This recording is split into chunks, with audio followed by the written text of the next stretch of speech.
All right, good evening, ladies and gentlemen watching from home. I'm Kay, and I'm your host for Full Circle. We are back with three-digit World Cup semifinals and finals recap, as well as grand finals predictions, and we'll get to that later. And we're gonna have two people joining with me for recap. Dio and Vordy, why don't you go ahead and introduce yourselves? Hey guys, I'm Dio. I'm streaming this episode. I'm also one of the casters for Three Digit World Cup. I'm a caster for the OS World Cup. I'm a GMT member of Tournament Committee, caster for Corsairs Open and Closed, and I host Perennial, which is the only other standard community tournament that's a tri-badge tournament like Corsairs Open. So yeah, hey. Hello, I'm Vordy. I'm from Australia right now. It is 6 a.m. Good morning. I've done some casting, also casting for 3WC. We'll be casting Dio's Perennial as well. But yeah, you might see me around casting matches occasionally. All right, and with that, we are going to be moving on to semifinals recap. I apologize for not having an episode last week. We ran into some technical issues, but we are back and hopefully better. So, first match we're gonna go over South Korea versus Brazil. I don't think anyone really expected South Korea to lose. However, Brazil indeed gave South Korea a run for their money. Really early lead for them, and of course like we predicted that week. Brazil chose all the tapping maps. They won all the tapping maps, and then South Korea fired back with their own picks, and then the match ended, I believe, 7-4 in favor of South Korea. Yeah, it was 7-4 for South Korea, and like you said, Brazil treating the match just like any other match versus South Korea on the World Cup stage and just picking tapping. Most of the time that works, and for Brazil, at the start of the match, it did work. They won their first 3 picks and then lost bump. Were able to win back Hard Rock 1 with some just basic Hard Rock mechanics, but South Korea won their next pick right after that, and after you lose a break point and get to match point, there's not too much you can do. Yeah, sorry if I ear blasted anybody with my alarm going off, by the way. Yeah, I think this is the first match as well when we did predictions where we thought that South Korea would actually lose a non-zero amount of points. Like I think most of the matches before this, we thought, okay, maybe the other team gets 1 point, maybe 2. But this was the first match where I think we predicted it would be like 3 or 4 points, and I think we were right. Brazil was good enough as a team to hold up and play a lot of maps pretty well. I think one thing I noticed with this one is most of the picks where South Korea won, South Korea annihilated those picks. I don't think South Korea really looked like they were ever going to lose a pick. All of their picks looked very convincing.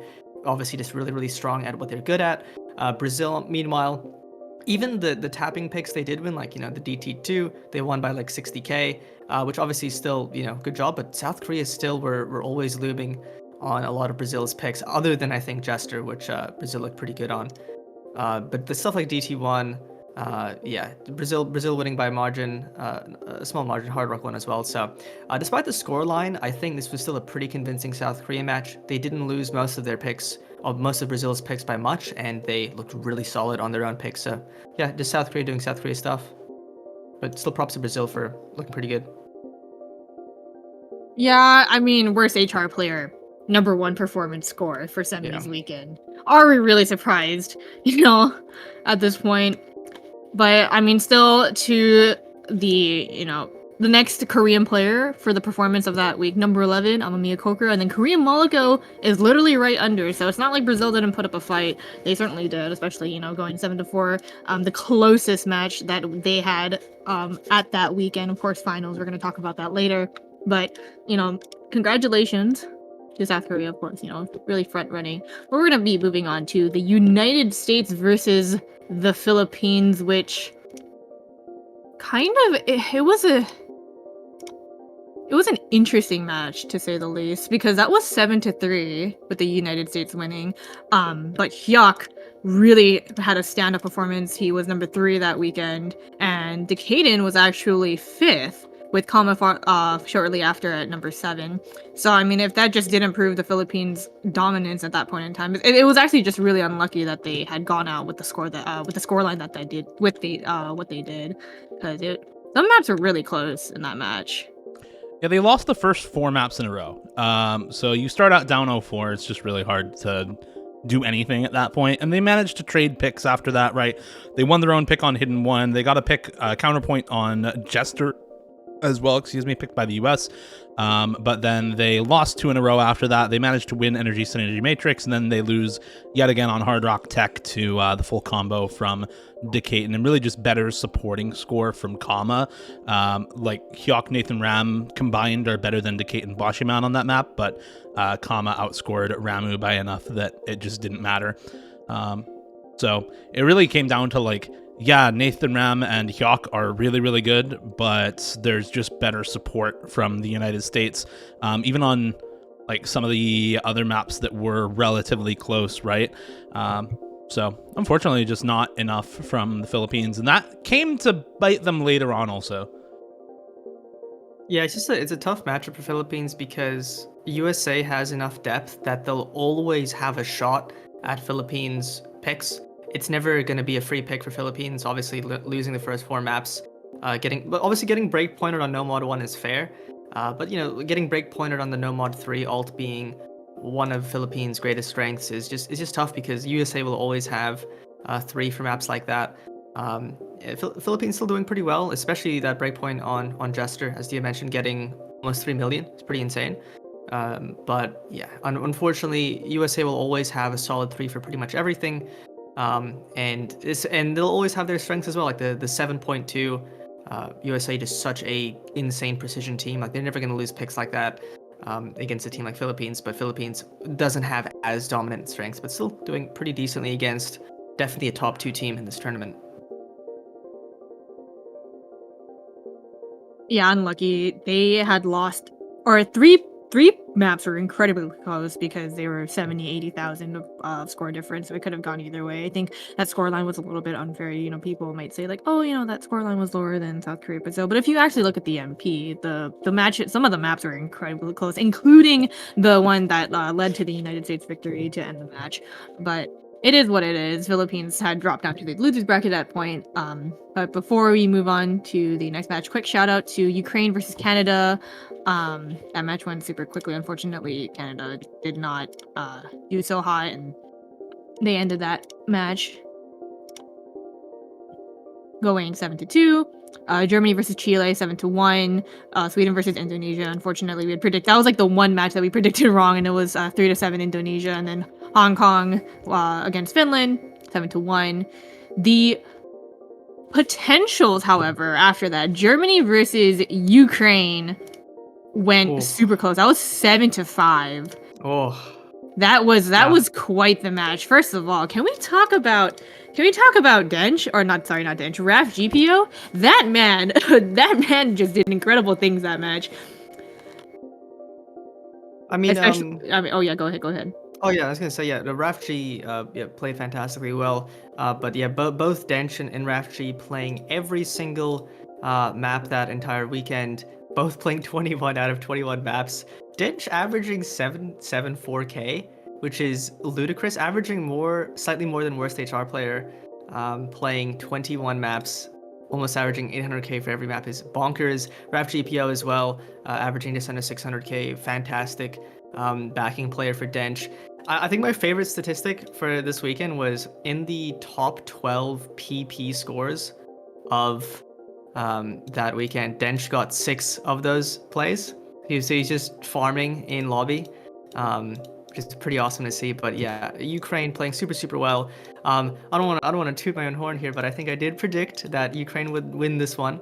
Out of the magic of Ukraine's players just performing under the pressure in these situations, just being so good at being the underdog, winning these hard matchups. And I think Germany, on the other hand, just did the opposite. I think Germany, people probably expected a little bit more out of that team, especially considering the caliber of players. I think a lot of people would have considered going into it, Kriller being the best player in the match. And obviously, Kurler still played well, getting 4th overall in that weekend. Still played a fantastic match, but Dench outperforming him by not a small margin. And the backing players on Ukraine just ended up being better. Like Rafji, 9th overall, Roman, 14th overall. No other Germany players, they come 17th, 18th. So yeah, Ukraine just a step above. And I think just having a fantastic match, and Germany maybe not bringing their entire best that day.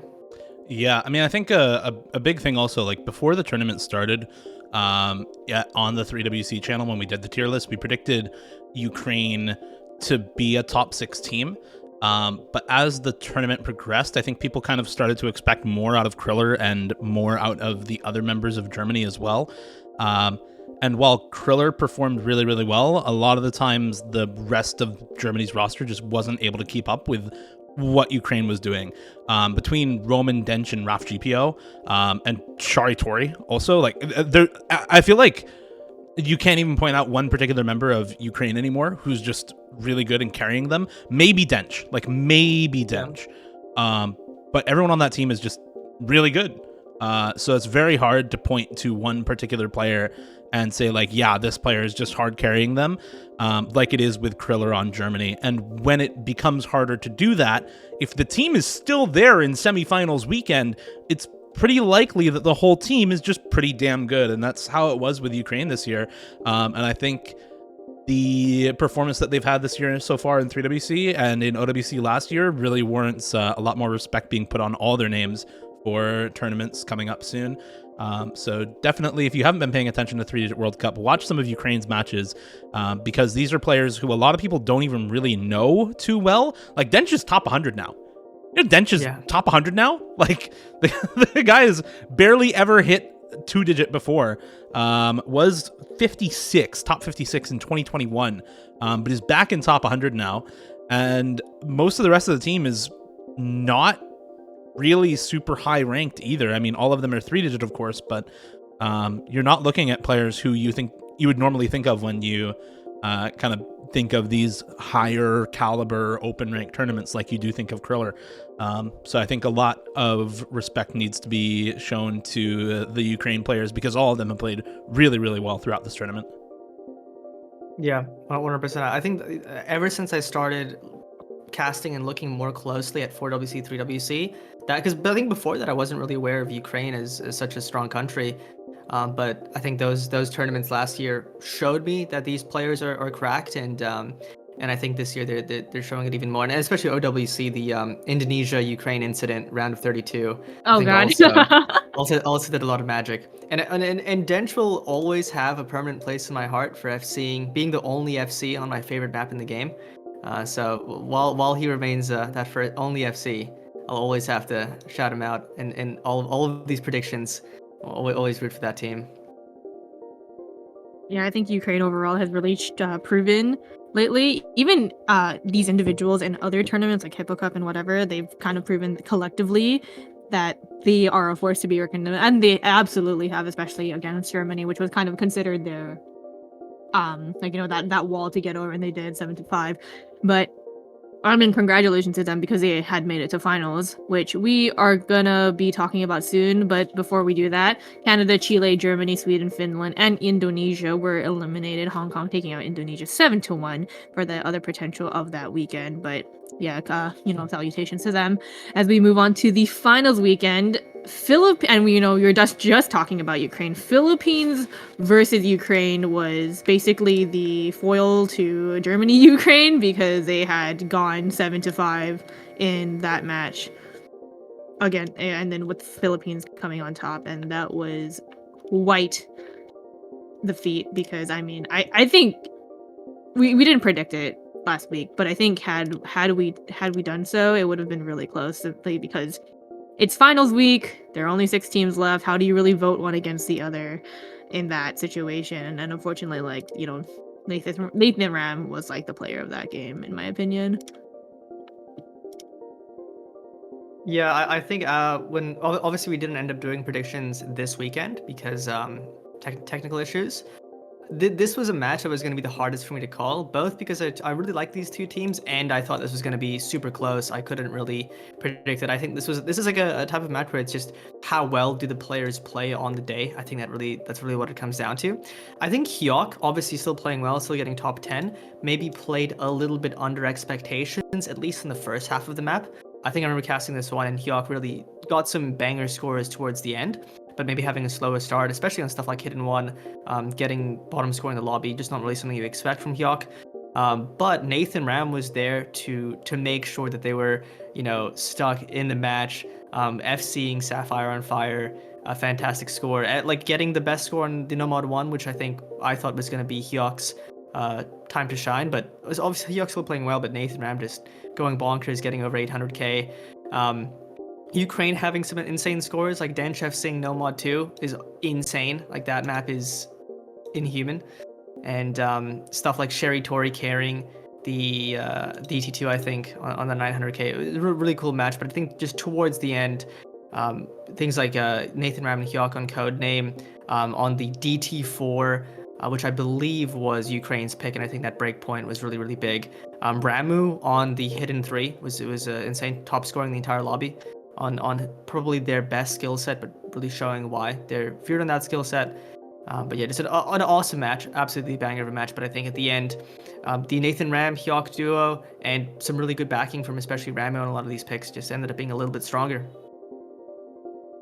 Yeah, I mean, really, the big story here is that Nathan Ram and Hyok are just too much to handle, right? Maybe one carry player on the side of Germany is doable for Ukraine, but Ukraine playing with 4 players versus Nathan Ram and Hyok, who are both matching Dench, and the best player on Ukraine is just not going to be doable for a roster with only 4 people who were actually there, right? Dench, Roman, Raf, GPO, Shari Tori, very scary roster, but can they actually beat out a team that has 2 ridiculous carry players who are just as good as the best player on Ukraine, and have supporting rosters from another, 3 people? Not really. And in a 3v3, I think Philippines just becomes way, way scarier than they were in the OS World Cup, where it was 4v4. So Philippines knocking Ukraine out in top 6. Ukraine does make that top 6 margin, and very well done to them, but just not quite able to get any further than the first round of finals losers bracket. Yeah, I think, being down 2 players in a finals match especially is so detrimental, because, I mean, not to say that Shari Tori and, the end crew can't handle their own, but it's still nice to be able to switch out players because of, match fatigue and whatnot. So really just unlucky circumstances, but still a great performance. It's almost a shame that these 2 teams are pinned against each other the way that they were, because, Brazil versus Hong Kong, with all due respect to Hong Kong, went 7-3, and of course Brazil really showed like, yeah, we're fucking here to do it. And it's not that Brazil, I know Hong Kong posted up really bad scores, but had the bracket gone a little differently, with, let's say, Brazil up against the Philippines and Hong Kong against Ukraine, or vice versa, I really would like to see what the bracket would have looked like in that situation. But alas, here we are. Yeah. Yeah, that's a good point, though. I think if it was like, Brazil against Philippines, Hong Kong against Ukraine, especially against the MPs, there's definitely a world where Philippines and Ukraine both advance a little, a match deeper potentially. I still think Brazil, especially, has a good chance against both of those teams. But yeah, I think it would have been interesting to see.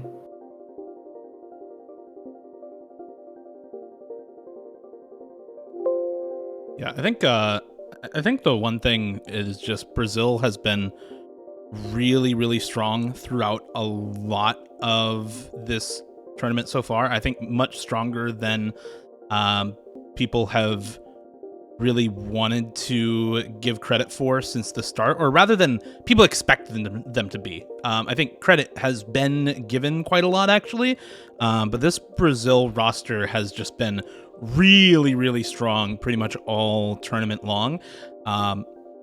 They have had Nissan in particular come back as a very, very strong version of really the same player he used to be. Extremely good on higher density DT stuff, and still good enough on low AR maps to make you second guess picking it into Brazil. And then, of course, Zubs, Kareem Maluko, and Defons have been real bright spots for the team overall. Multiple of them being able to go in and pair up with Mystia on those speed picks, and then being able to pick up the slack where Mystia can't on some of the hard rock picks later on, just to bring a lot of really, really good scores for this team.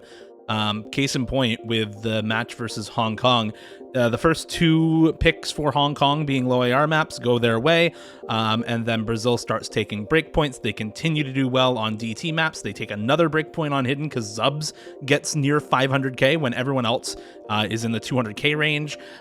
They keep getting points on DT. They finally lose another point on Nomad 4 to Hong Kong, but by that point, it's just not going to be enough because one more point was all it took for Brazil. They just pick Hard Rock 1 and win on the Hard Rock mechanics versus Hong Kong. Hong Kong, usually a team that's very, very strong on the sorts of like mechanics aim picks, but just not doing all that well in the later stages of the tournament. Yeah, I think, of course we can do like, oh, what if this, what if that, but that is, of course, what ifs, and I think that, that's quite the end to both Hong Kong and Ukraine, at least for the first match. But then we go to the potential, which was the Philippines versus Brazil, and it was just an absolute stomp. Brazil swept the Philippines, and it wasn't even close. And I'm like, Hyuk wasn't even there, and I'm just wondering literally what happened, because to my knowledge, they were talking about rescheduling the match, and Shadouz was okay with it. Shadouz the host, and they were talking about like, one of us can't make it. I think that was the story. And then suddenly we get to the match. Brazil plays Brazil plays the Philippines, and Chuck is nowhere to be found. So to my knowledge, it was just Ramu, Kageno, and Nathan Ram, kind of just an imposter, just kind of like going at it. As a 4-man roster, I could be wrong. Someone please fact check me, but it was a very fast match. Yeah. They, I don't know, like, Philippines just didn't have Hyuk, and they lost because of that, and it was 7-0, and there wasn't really anything they could do. I mean, the whole reason that they were able to win versus Ukraine earlier on, the reason that they had been so good throughout the tournament, that they made it to winners semifinals, is that they had 2 players who could match basically anyone from any team. So all they needed was a third player who was like competent or decent on the map, and they could win most anything.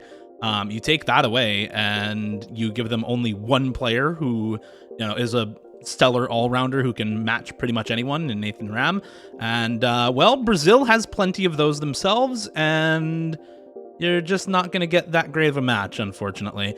There were standout scores from players like Ramu as well, but I think a lot of this match was really just Nathan Ram top scoring, and sometimes it was by a lot, sometimes it was not by a lot, unfortunately, and some of those maps I think you just needed Hyuk in order to do well at all for the Philippines, because this match looked a little ugly, unfortunately.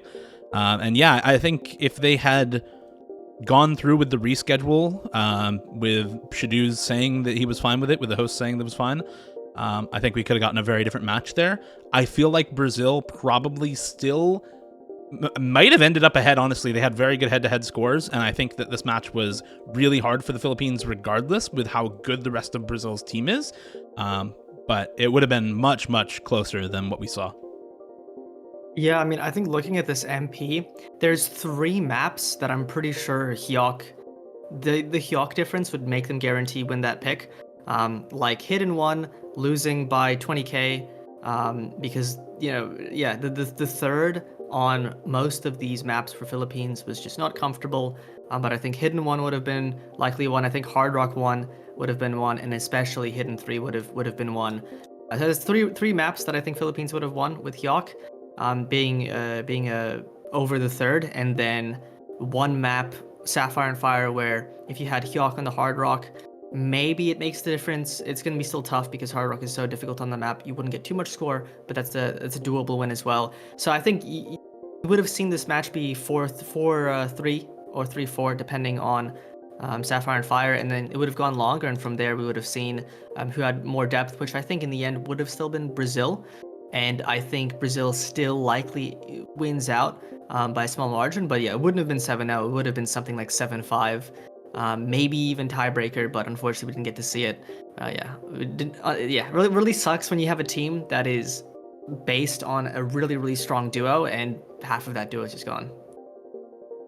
Yeah, I mean, it is what it is. We can go over what ifs, but that was the end of the semifinals of the finals weekend. I'm sorry, and or at least for the loser bracket fives. Yeah. And then for South Korea versus United States, which is, let's be real, that was the real star of the weekend. Was awesome. Yeah, that match was great. Okay, first of all, this is where we see South Korea pushed, right? Because last year, South Korea had won 3 WC against the United States, and that was like, basically night and day between the teams. Like, this United States team is basically, in my opinion, completely different from last year, and same with South Korea, right?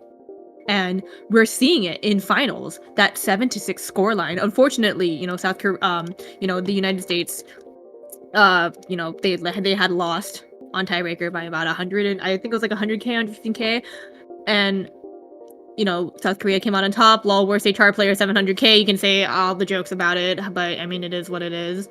And let's just talk about this performance, especially from the United States team. Bashiman, top scored for the United States, 600K, brings them to tiebreaker. The United States themselves wins by 250K. And of course, like, for the other maps, it was just like back and forth. And, United States getting in super early lead. And that was just completely unheard of prior to finals. Yeah, I think obviously opening the match, breakpointing South Korea's first pick on the AR8 hidden was really, really huge for them. The really scary thing with the USA is, even on one of South Korea's best strengths being low AR hidden, USA just puts up a better overall team performance, even with worst HR player top scoring the lobby there. Obviously Razorfruit, Bashiman, Taquito just putting up a really good performance. Responding with a tapping pick. Obviously, I think South Korea banning both of the tapping maps in the match, which is completely fair against the United States. United States mostly banning out the reading, I believe. Yeah, they banned out No Mod 5 and Hidden 2. So banning out some of the reading. Especially No Mod 5 is like the worst HR player map in the pool. So obviously want to nuke that out. But towards the end, and especially South Korea breakpointing on the DT2 eventually, which was massive for them. Counters losing the low AR hidden, with Doomsday Fanboy like getting 900K, top scoring the lobby, and some really solid performances from the rest of South Korea. Worst HR player on the tapping grind, improving on that skill set massively. Worst HR player FCing the tech map, which was sick. But yeah, obviously a fantastic match, and ending with a fantastic tiebreaker where it's overall the United States being the stronger team, all 3 members of the United States beating out the second best player in South Korea on that tiebreaker, but worst HR player just doing what he does, showing why he's, I think, quite definitely the best player in this tournament, getting 732K and just, an insanely awesome way to end the match. Yeah, I had the pleasure of casting this one. This was just fantastic match. These were 2 teams that were trading lots of picks back and forth, lots of breakpoints as well. 3-0 start for the US into 4 wins in a row for South Korea, into some more traded breakpoints from both teams.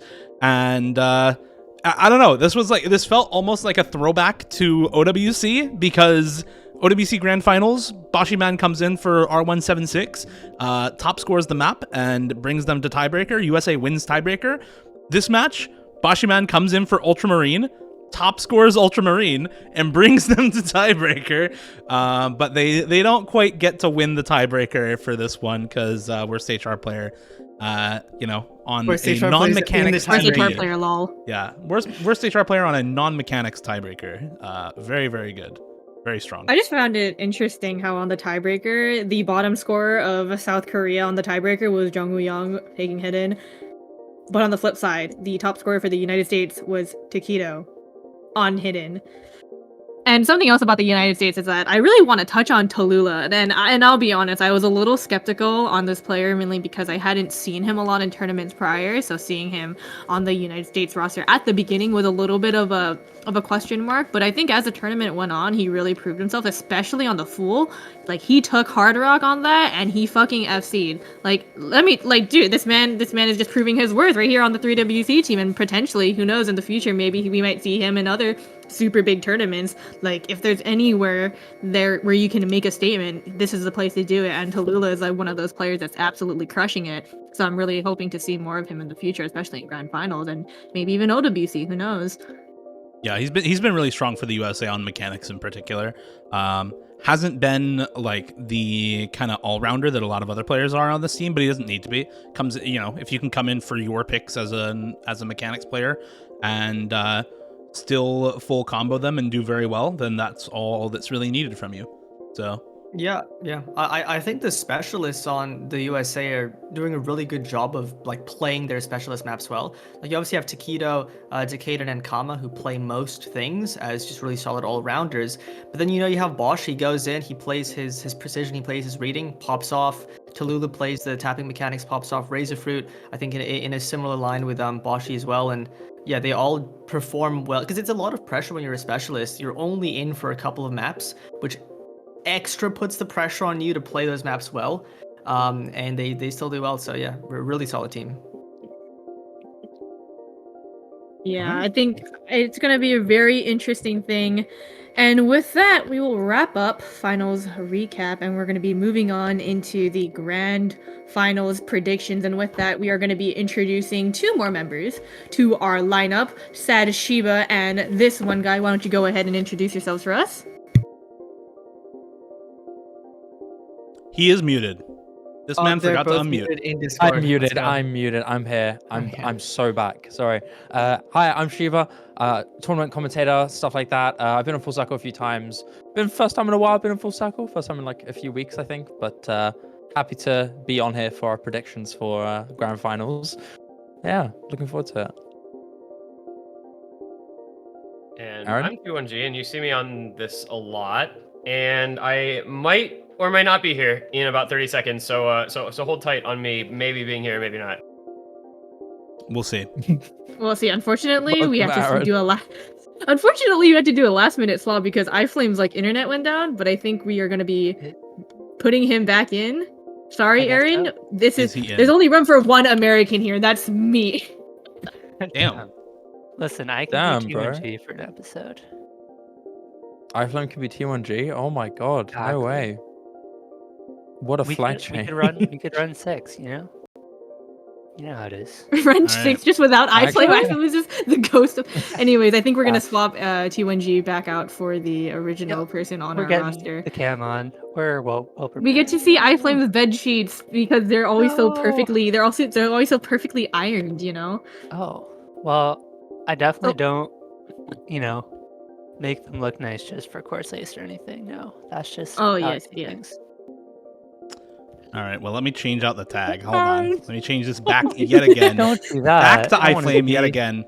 I wanna Sorry, be Dio. T1G. A few changes here as I set up the Full Circle stream for the first time ever. And Now you know how I felt when I Oh, streamed the Dio. Full Circle. When I streamed the Full Circle episodes, it's except not terrible. It's not terrible, I will say. Being a streamer for Doable. anything to do with course ace is just difficult straight away, no Hold matter on, what you where did I do. put Aaron's cam? There we go. Properties. Yeah, iFlame can be just a black screen from now on. You know, it's just like, damn, who needs? There he is. Oh, there Oh, we there go. he There we is. go. There we go. All right. So, All right, so- I would like to, while we're doing predictions, I would like to start so that after that I can focus on doing the flags for everyone, if that's fine. Go, go. Yeah. It's the Imagine first not time being I've able done to multitask. Like, no, I'm just kidding. this. Real. But yeah, but okay. Anyways, iFlame, if you can go ahead and introduce yourself. Yes, I am iFlame, OWC, and course ace commentator. I have internet on occasion, and yeah, that's about it. All right. So Dio, if you can Nice. go ahead and start it. So this is gonna be the losers grand finals. There's some scheduling issues with this one. I think Takedo was initially wanting to rescheduled to next week or the week after that, and South Korea was like, "No, we can't do it." So I think everybody's just playing this weekend. So losers grand finals will be this weekend, Saturday at 20 UTC. Dio, if you can start us off. Sure. Yeah, I was just looking through like scores for the weekend, and you know, having casted both the Brazil match and the South Korea USA match, and just, you know, going through the amount of like head-to-heads that they had. USA, South Korea were number 1, number 2 on the vast majority of maps that they played. And that means that head-to-heads for Brazil, in terms of wins against the United States, are very limited.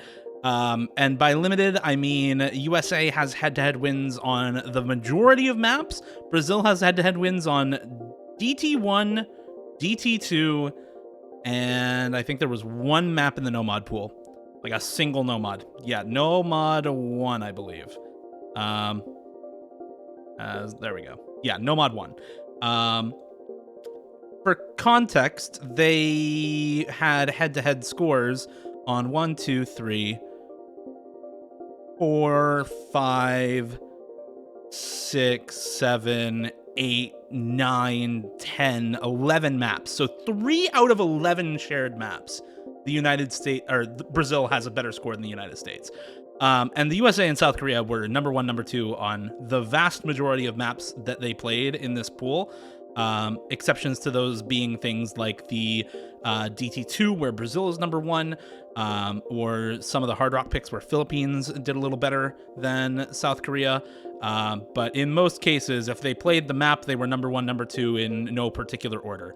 So I just going off the scores, I have to give it to the United States. Probably like 7-3, 7-4. Like, I think that there can be maps that Brazil is going to be good on, particularly tapping maps in this pool. And there's enough of those in the pool that I think Brazil can still do pretty well here. But a lot of this is going to end up, I think, falling to the United States just having better players on non-tapping mechanics maps, of any variety whatsoever. All right, that's an interesting. I do think that personally, I think that the United States wins, but I think it might be. I'll give them one more point. I feel like it'll be kind of a rerun of the last one where it's just like 7-4 with the United States winning. I think that the combination of Zubs, Zafons, and Korean will be able to maybe come out on top. I feel like the United States, despite their grandness and, you know, them getting to South Korea as close as they did, Brazil also put up a pretty close score. I mean, you know, maybe not as close, 7-4, but I think it's going to be a recreation of that, 7-4. So I'll go United States, 7-4. I mean, I think that if there was a pretty decent gap between these two teams in the final stage, it's going to be even more drastic, because I do think there's a few players on United States that will scale a little bit better than the players in Brazil on this 8-star pool. I think notably Taquito, Decaden, and Kamal will probably start having a tougher time on a lot of these maps, but I think the specialist players will be fine on their specialties, and I think Kamal will still be good on the things he feels comfortable on. Brazil, I think, will probably scale a little bit worse if I had to guess, and I do think United States is going to be even a step up above in this pool. So I think Brazil can still win on tapping. Brazil, if they pop off, I think can get some break points and win some other picks in the pool, but there's some notable disparities in some of these scores between the two teams. And assuming USA, you could still have a situation where USA has their worst match ever, Brazil has like their best match ever, and they win. But assuming normal circumstances, I imagine some scoreline anywhere from 7-1 to 7-4. But I'd be surprised if it goes further than that for Brazil. Yeah, in my mind, I'm on the same page with Vodi. I feel like if you were to even compare potential for pools in a lower stage than Grand Finals we are now, Brazil still don't really have much of a shot. Brazil had 2 attempts to perform well on the entirety of the map pool, both against Hong Kong and Philippines, and still in almost every single map outside of, I believe, the DT1 and DT2, like Dio mentioned, were pretty one-sided in favor of the USA when you compare them against South Korea, when the USA only had 1 attempt against a very daunting opponent as well. I feel like with losers grand finals, with grand finals coming up as well, and star rating scaling is going to be a really big deal. Like again, like Vordy said. On top of that, there are an even amount of mechanics maps that Brazil had last time, and even then, USA are quite big of a threat, even more than South Korea would be, for example. Tallulah and Taquito have been stepping up particularly really well. Karma, depending on what map it is also going to be really dangerous on mechanics. So even if Brazil can do something on that, there isn't much that they can really contest on against USA, unfortunately. In my mind, I just think it's going to be very one-sided for USA. I feel like Brazil can maybe get lucky and win one of the mechanics-heavy maps, but that's assuming that USA don't equally pop off, considering how well they scale. USA is just a country generally well known for being great in scaling in any tournament, particularly in 3W World Cup and OWC. So I'm thinking this is going to be very one-sided. I think USA are going to win 7-1, maybe 7-2 if USA mess up a little bit. But yeah, I think it's very one-sided personally. Yeah, coming into 3WC, I think it was pretty unanimous that South Korea, US were our top 1-2 teams in whatever particular order. I don't think that's changed now. The tournament has more or less solidified our predictions of the top 2. And I think everyone's mostly covered the reasonings for that, scaling, more depth, even the pool itself. So between players like Taquito and Bashi, who scale insanely well, Kama, who continues to be really good on Hard Rock, I'm with Shiba in that it's going to be pretty one-sided in favor of the US, as much as I have loved the performance from Brazil. And I think it's really impressive what they've done to get to the top 3. I don't think they are going to have nearly as good of a time against the US, and I'm going to take 7-1. Wow, I'm the only one? Okay. You know what? Okay. That's fine. So I think we were pretty unanimously going for the United States. We just have a little bit of discrepancy on the scoreline. But with that, we are going to be moving on. So the consensus is that the United States win, so grand final will be South Korea versus the United States. If we could put that on, please, my good sir. Yep, give me 1 second. We will MP timer 1. No, I'm just kidding. But yeah, I think, I don't know, I would actually have to look at last year's, because last year was the United States was in the grand finals last year. I believe it was against Hong Kong, mainly because I was at, God, what time did I ref that? Like 11 UTC was the grand finals, so I think that is when last year's grand finals. I really have to double check the time. Yeah, it was quite early UTC. It was South Korea versus Hong Kong in grand finals, and then the United States lost to Hong Kong in a tiebreaker, and in losers grands. All right, so we have South Korea versus the United States up on screen, so that is going to be I guess the time card is a little bit messed, but that's going to be at 3 UTC. That's the scheduled time. There we go. Yeah, you're chilling. Oh, there we go. But yeah, that's supposed to be the scheduled time at 3 UTC on Sunday, and which is basically later after their match against Brazil if they win. But Dio, if you can start us off, South Korea versus the United States. Match 1. Sure. I don't know about this match. Like, I feel like we're gonna see something very similar to what we saw previously, and I think that this is gonna be a really close match yet again.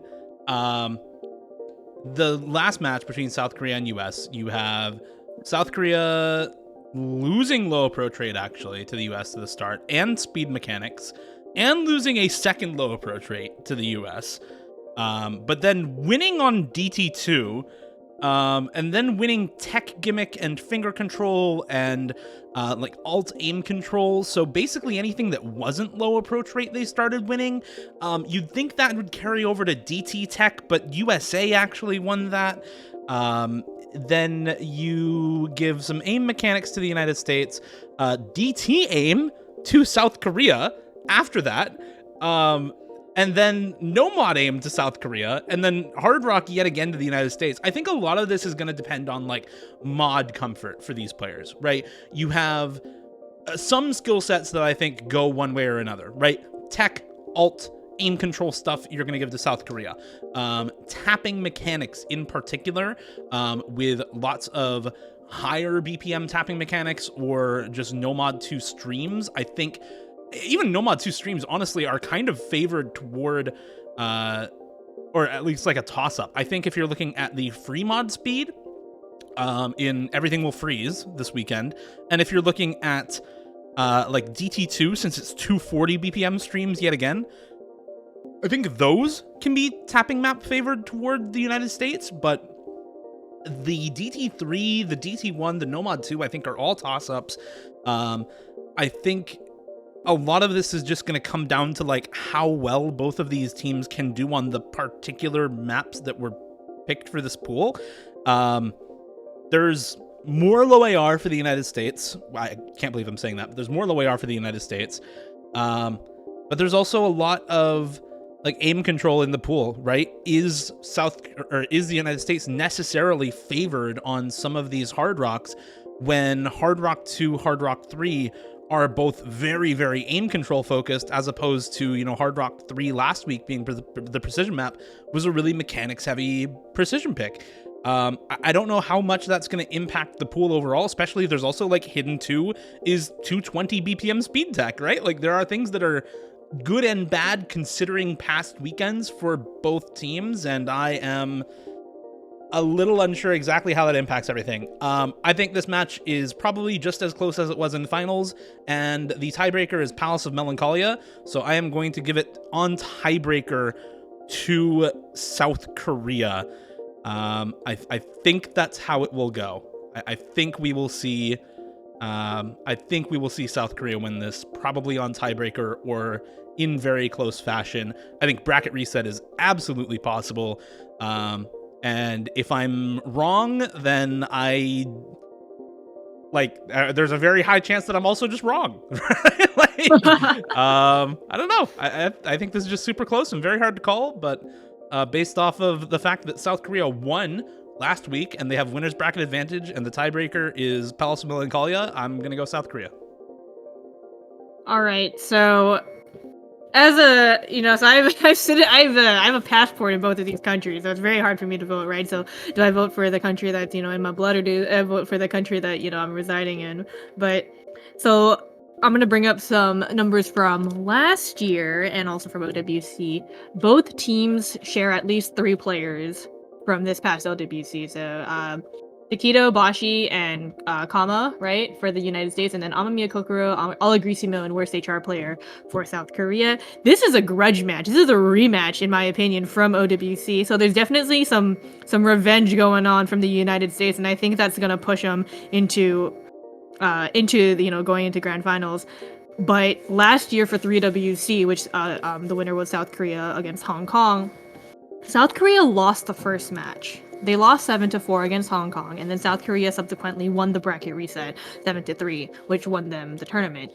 I think that happens again. I think South Korea loses the first match in pretty close fashion, probably like 7-5, 7-4 if they don't go to tiebreaker, but I think it's probably going to be 7-5, and then they win the reset.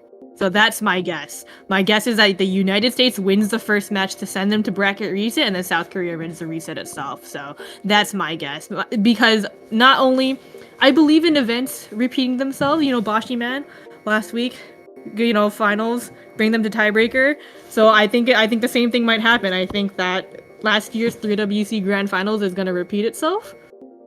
And but I still think South Korea comes on top of the tournament. The Hamingo Manse. Thank you, my fellow Hanguk Sarams, right? Like, thank you. But not to say that the United States wins the first match and then South Korea wins bracket reset. That's my prediction.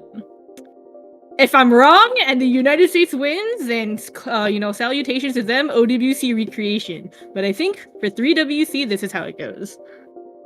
Yeah, I mean, this time you have a tiebreaker that you go from OWC tiebreaker where worst HR player wasn't in the map, because it was above his speed, versus a tiebreaker where he will 100% be the best player. So that will make a noticeable difference. I think it's gonna be really tough for USA just because I do think this is a really close match. If there was no bracket reset, if this was just one match and then whoever wins it all, I think I'd be like 60-40 on South Korea winning. But because South Korea has 2 chances to win and they just need to win one of them, and because I do think, as mentioned, I think if they go to TB, it's just one for them. Not to say that USA won't be able to put up a good performance, but I just think worst HR player will be the standout player on that TB, even more so potentially than he already was on the finals tiebreaker. And then at that point, yeah. So if they go to TB, South Korea just needs to win 6 points in one of the maps, and then they win the entire thing in one of the matches. And USA needs to probably win at least at most 7-5, which is tough because it's going to be hard to break point South Korea on a lot of their picks.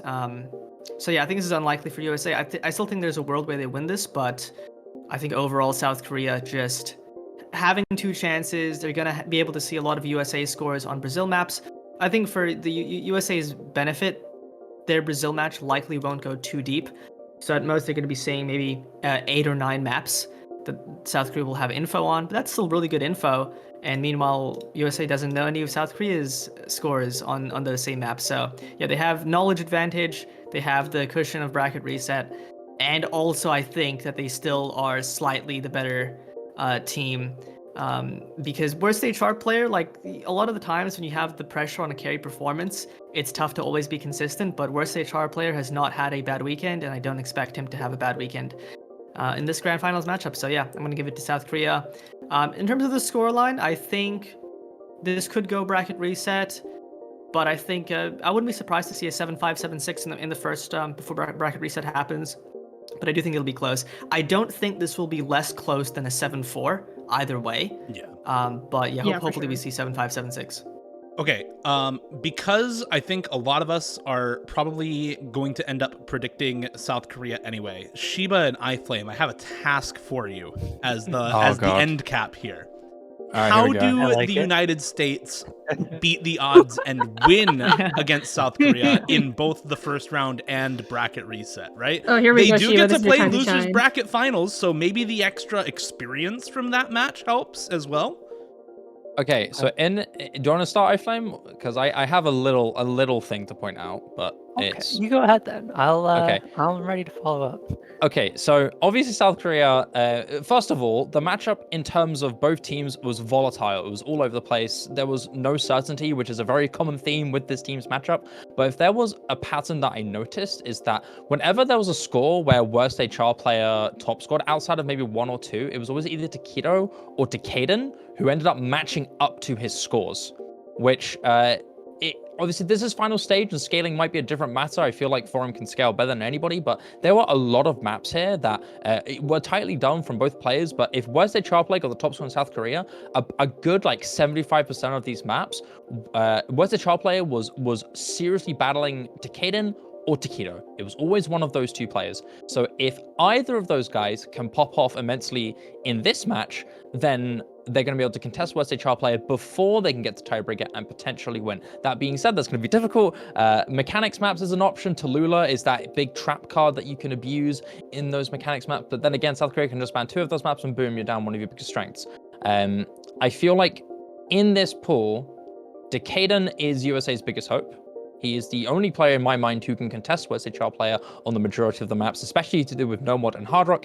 If we're talking hidden, Takedo can do something. In my mind, USA have an edge on free mod.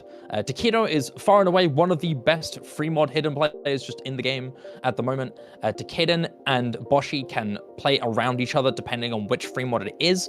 That being said, Boshi Man is the outstanding precision player. You're definitely, in my mind, you're looking at the individual performances from USA, particularly from Takedo and Takedo, to do something, but that's if Worst HR Player struggles a little bit, and that's even if the rest of his team don't struggle, and in which case, I mean, this team's ridiculously OP. Most of these themes in this map are general South Korea dominance, but there are a few moments where you see that West HR player show and the rest of his team faltering, whereas the rest of the USA, the entirety of USA, most notably on the tiebreaker being the West HR player show. And so in my mind, you're hoping Western Child players maybe a little bit off, maybe step up just a tiny bit, and for Takedo and Takedan to be the ones to pounce and punish that.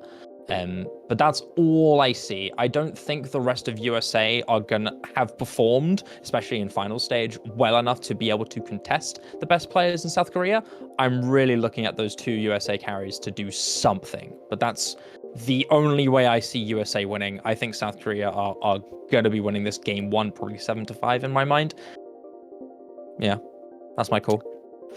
Well, I do like the shout. The free mods, I think, are going to be like really good for the US. Those hard rocks, especially with players like Kama and Tula.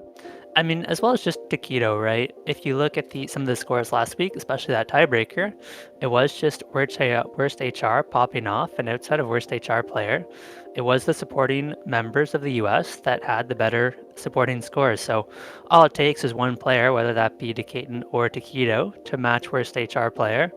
That's all you need. Even if you look at the individual performances last week, you had all 6 players from the US in the top 20.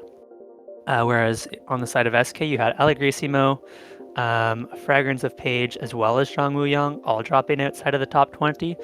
So while yes, Worst HR has been the highest skill cap player so far this tournament, and I expect will continue to be even in grand finals, so far the support from the US have been stronger. They have had kind of the more well-rounded team, and so there will be a lot of pressure on Worst HR. And in my mind, if Worst HR has a bit of an off day, that is how the US wins this one. They're going to look to pick the hard rocks. They're going to look to pick some of the free mods, as well as some of the less aim control. Obviously the speed is going to look great for them when they can pick it. The tiebreaker is definitely tough. I'm having a much harder time making a case for them on the tiebreaker because I do think that's very likely just a worst HR player map. But if somebody maybe he'll drop his pen in the middle of the map and then yes. Takedo can pop off. All right, Divine and act that's of how God. the USA wins it. Okay. That being said, South Korea 7-5. I just wanted to add, West HR player was perma-lobbied in this, and there were 2 heavy type of mechanics maps that they had to play. Forum, even if USA win bracket reset, in my mind, that's gonna be really difficult for especially Forum to keep on pulling his weight. I mean, he's forced to play maps that he is not physically comfortable on. He was forced to play the free mod 2, he was forced to play the DT2, and the normal 2, arguably a map that he was also forced to play, but he did do really well, so that, again, is a bit of a thought, but still. Forum has to play everything, dude. And if Forum is on a slightly bad day, South Korea can seriously slip. The general team variety that USA have over SK is good. Forum is their SK trap card. Slovakia. In my mind, no Forum, no win. That's my mind. Yeah. It's an absolute. Yeah, go ahead. In my mind, if Forum doesn't perform to the level that he still does to this today that we saw last week as well, if he doesn't do that again, then South Korea are going to have a serious issue, because I genuinely feel like it's Forum against the world. Like, he's literally top scoring almost every single map that's not a mechanics map. Yeah. And yeah. I mean, I would agree, and I think the reason why, despite that, we have all picked South Korea is because so far, Forum has performed every single weekend. Bro, right? just don't miss. Don't miss. He never ever disappoints. I swear to God, it's been a solid year and a half since I've seen Forum not play to the standards that we expect. Like, the guy is so consistent. Even look at last week, Forum had the top individual score on I think 7 maps, and was I think second or third on quite a number of others. He has had the number 1 individual performance, I think, every weekend except one, if my memory serves correctly. And there's no reason to expect that to stop now. So yes, if Forum underperforms, it's going to be a pretty easy win for the US. There's no reason to expect Forum to underperform at this stage of the tournament. Yeah, I think that's our idea, dear. That's our thought. All right. Hope for Takeda, hope for TLDR, hope for Takeda and Takeda to contest for him, or for him to have a bad day because general support for USA is better. Divine act of God. We are just wishing for a divine act of God. Yeah, you're hoping to either get really lucky or for your two best players to have a serious good day. That's good enough to contest for him. Like, yeah. The odds are slim, but it's there, you know? I think with that, we are just about to. I mean, first of all, before we end the episode, good luck to all the teams. Good luck to Brazil, South Korea, and the United States this weekend. May the best team win. And I think it's going to be an amazing grand finals to watch, regardless of who comes out on top. Thank you so much to Dio, Vordi, Sad Shiva, and iFlame for joining me. Thank you, gentlemen, for coming on, especially, despite the technical difficulties and last week going a little awry. So I appreciate you guys being here a lot. But yeah, this has been Full Circle. I have been Kay, and we will see you next time. Bye-bye. See you. Bye.